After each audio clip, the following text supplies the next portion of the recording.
There is a mistake you don't make with money or with anger. It's a mistake you make with your heart, and it has the power to erase your entire life. I made this mistake at 74 years old. They offered me love, safety, company. What they didn't tell me was that the price would be my soul. If you or someone you love is about to make the decision I made, stop everything you are doing and watch this until the very last second. This is not just my story. It might be the warning that saves yours. You can spend 50 years turning four walls into a sanctuary, and it only takes a single sentence, spoken with the purest affection, for you to hand over the keys to that sanctuary and become a prisoner. My name is Lucia, and this is the story of how I became a ghost in my own son's house. For 45 years, my home wasn't an address, it was an extension of my body. Every creaking floorboard was a note in a song only I knew. I knew without looking the exact spot on the kitchen wall where the afternoon sun would paint a rectangle of gold. I knew the precise sound the key made as it turned in the lock, a sound that meant, I am home, I am safe. It was my kingdom, my refuge, my stage, a place where my memories weren't just in my head, but embedded in the scent of the furniture, in the cup rings on the coffee table, in the tiny cracks only I noticed. This is something no one teaches you to value. You don't learn it, you feel it. It's your soul spreading out and growing roots. But roots, no matter how deep, can be poisoned by fear. Fear arrived stealthily, a weariness that wouldn't fade, a dizzy spell when I stood up too fast, the terror of slipping in the bathroom and being found God knows when. Solitude, which was once peace, began to have a frightening echo, and it was in this fertile ground of insecurity that the seed was planted, a gentle voice, full of a concern that sounded like a melody. Mom, we were thinking, why don't you sell the house and come live with us? Think about it, Mom. No more bills to pay, no more worrying about cooking, no danger of being alone. We'll take care of everything. You deserve to rest. Rest. That word sounded like the promise of paradise to someone already feeling the weight of the years. And the arguments were a fortress of logic. More company, saving money, the joy of having the grandkids nearby. It's just an adjustment, Mom. You'll see. I wanted to believe it. Oh, how I wanted to. Because there is nothing more devastating than admitting to yourself that maybe, just maybe, you can't handle it anymore. That the fortress you built your whole life now has walls too high for you to climb alone. So, with my heart being crushed by a mixture of relief and grief, I gave in. I sold the house where my husband and I danced our first waltz in the empty living room, where my children's height marks were still faintly visible behind the kitchen door, where I planted every single rose bush, talking to them as if they were my confidants. I sold it all, and in the act of signing that paper, I didn't just sell a property. I sold the Lucia I used to be. On moving day, I stood before the gate one last time. The key, cold in my hand, was trembling. It wasn't the cold of the metal. It was the tremor of a tree being ripped out by its roots. I wasn't leaving a house. I was leaving the witness to my life. But I turned and walked away, repeating to myself the mantra they had all given me. It's a new chapter. It's for your own good. It's out of love. And the beginning? Oh, the beginning was a perfect mirage in the desert. The welcome was a banquet of smiles, a full table, the grandkids climbing onto my lap, my son hugging me tightly and saying, "See, Mom, we did the right thing." For a few weeks, I floated in a bubble of hope. I forced myself to believe that sacrificing a little independence was a fair price for companionship. But time is a cruel solvent. It dissolves the fresh coat of paint and reveals the raw, naked truth underneath. And so, drop by drop, My new home began to feel less like a haven and more like a luxury hotel room where I was a permanent guest with rules I didn't know. And what happened next is what no one will ever have the courage to tell you. In the first few months, I was a dedicated actress on the stage of my new life. There was a script, and I followed it to the letter. I'd wake up to the sounds of the house, the children's laughter, the smell of coffee I hadn't made. My daughter in law was the personification of kindness. Mrs. Lucia, would you like more cheese bread? My son would reaffirm at every opportunity. It's so good to have you here, Mom. Now we can take care of you. I wanted to drown in that certainty. I wanted to believe it was genuine care and not a subtle form of control. I decorated my new room with the wreckage of my old life. The pillow I embroidered when I was 20, the old battery-powered radio, the faded quilt that belonged to my mother. They were artifacts from a lost kingdom.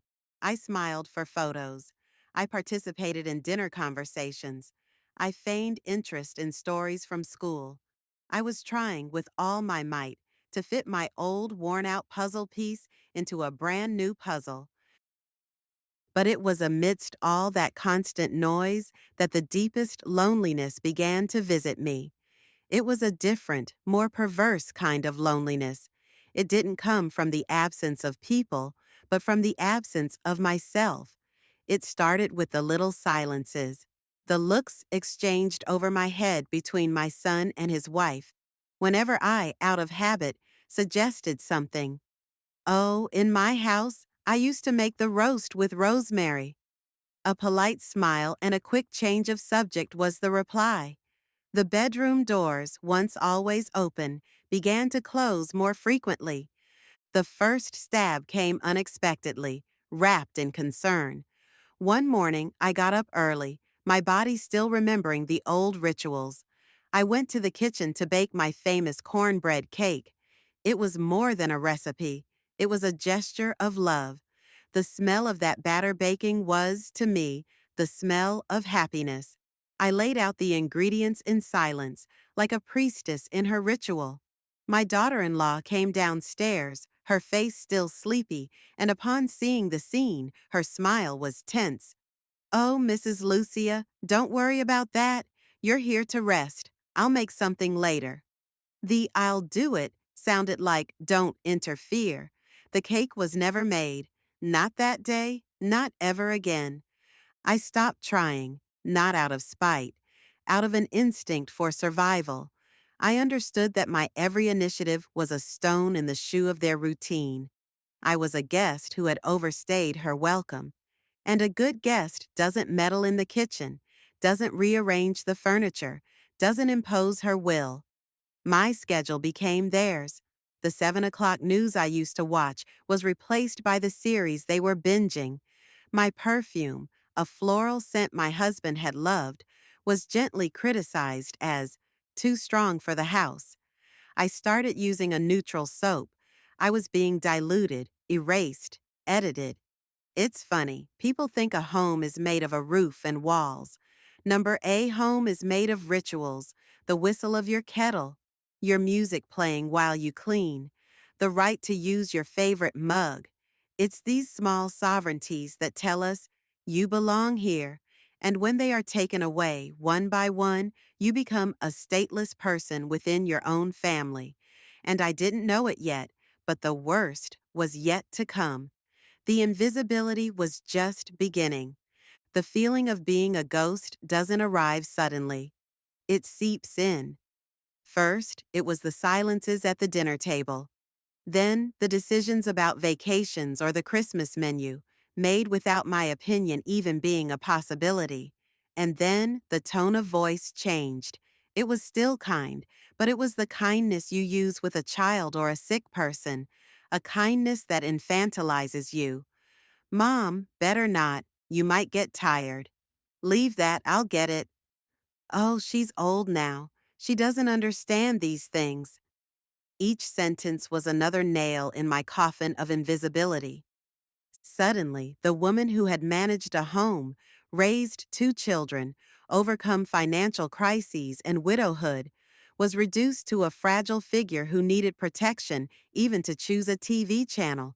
I started to fall silent, not out of anger, out of exhaustion. It was easier to agree than to argue. It was simpler to stay in my room than to feel the pitying glances in the living room. I saw my grandchildren, the joy of my life, but even they had learned the new script. Grandma was for a good morning and good night kiss. The conversations, the secrets, the advice, that was for their parents. The night everything inside me finally broke was a cold night in June. Christmas was a long way off, but a wave of longing made me search for a tablecloth I had brought with me, a tablecloth my mother had embroidered. Red flowers and green leaves. Every stitch, a story. I had used it for every Christmas of my life. I searched the linen closet. I rummaged through boxes. My daughter-in-law saw me, agitated, and with a poorly disguised impatience, she said, "Oh, Mrs. Lucia, that tablecloth? I think it was donated. We did a clean out of things that were no longer being used." Number longer used. Those three words echoed in the void that had formed inside me. The tablecloth, my mother's embroidery, the memory of 50 Christmases, my history, no longer used. I said nothing. I just felt something break, soundlessly, like a bone cracking deep inside. I went to my room, closed the door, and looked at myself in the mirror. The face was mine, but the eyes belonged to a stranger, a defeated woman. And that's when I understood the cruelest truth of all. The worst loneliness isn't being alone. It's being surrounded by people and feeling that your presence is irrelevant. It's hearing laughter in the hallway, the clatter of dishes in the kitchen, the TV on in the living room, and knowing that none of those signs of life truly include you. I was a museum piece, an item from the past they kept out of respect, but not out of love. I, who had always been the sun around which my family orbited, was now a dead, cold planet in a forgotten corner of the galaxy. And the most terrible part? They hadn't even noticed that my light had gone out. Regret is not a thunderclap. It's a fine, persistent rain that soaks your soul to the bone. It materialized for me on an ordinary afternoon, with no drama, no screams. Just a silence that was heavier than any word. I was on the porch, watching the sunset. The same orange light that, in my old house, signaled the end of a happy Sunday, with the smell of cake in the oven. There, on that porch of a house that was not mine, the light only highlighted the emptiness. In that instant, I realized I no longer had the will to do anything, not to speak, not to have an opinion, not to exist. I had learned my lesson. My place was in silence. And worse, I felt ashamed. Ashamed of being a burden, ashamed of getting in the way, ashamed of having a desire, an opinion, a need. I was no longer part of the house's dynamic. I was a silent obstacle they carefully navigated around. It was then that the longing for my house hit me with the force of a tidal wave. Not a longing for the walls, but for the woman I was inside them.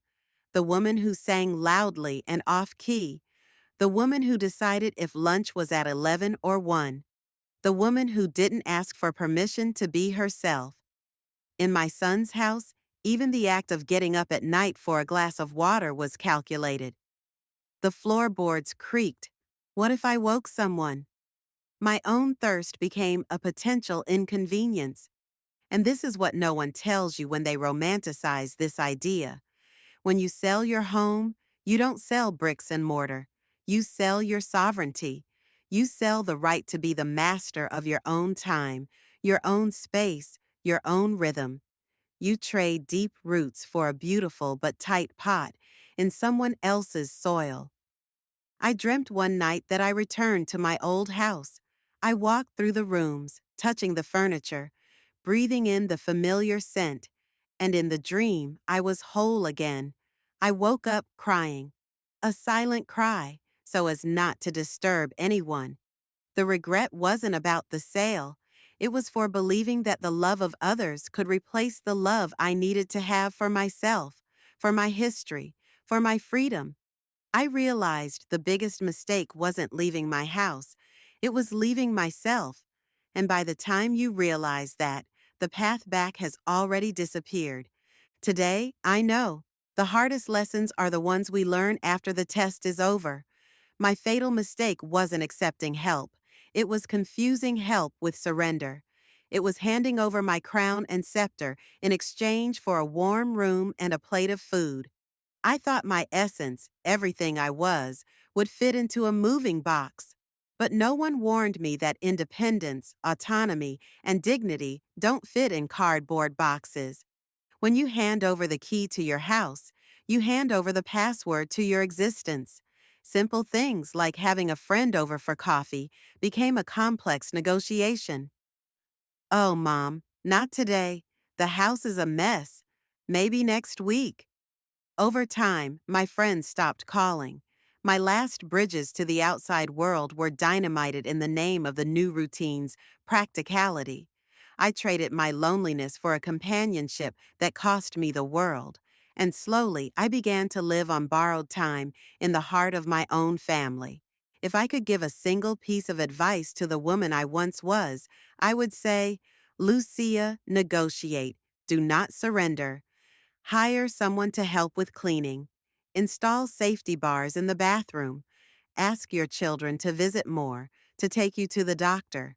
Ask for support, not guardianship. Ask for help, not abdication. Be clear about what is non negotiable: your routine, your quirks, your space, your voice. Because in the desperate attempt not to be a burden, I became something much worse: a ghost. Living surrounded by people is not the same as having company. Living with family does not guarantee a home. A home is where you can be yourself, out loud, without fear and without apology. My house was my territory, my mirror, my ground. And even if one day I had to leave it, the decision should have been an act of power, not of fear. A dialogue, not a surrender. If you've made it this far, it's because a seed of doubt or recognition has sprouted in you. Maybe you are the mother, feeling the weight of your years. Maybe you are the child, thinking that bringing your mother home is the greatest act of love. Listen to me. Before you sign any paper, before you pack away any memory, take a deep breath. That house where you live today, with its flaws and its loneliness, is the last bastion of your identity. It is where you reign. It is where your rules apply. Do not trade this kingdom for a gilded cage, no matter how comfortable it seems.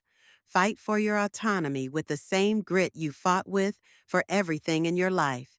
And if you are the son or daughter, understand this: the greatest act of love might not be to bring your mother into your routine, but to ensure she can maintain her own with safety and dignity. Help her strengthen the walls of her own castle instead of inviting her to be a prisoner in yours. I tell this story today with a broken voice so that my pain can serve as a beacon, so that another woman doesn't have to learn in the cruelest way that her life is still her own, and so is the choice. If this message resonated with you, do not stay silent.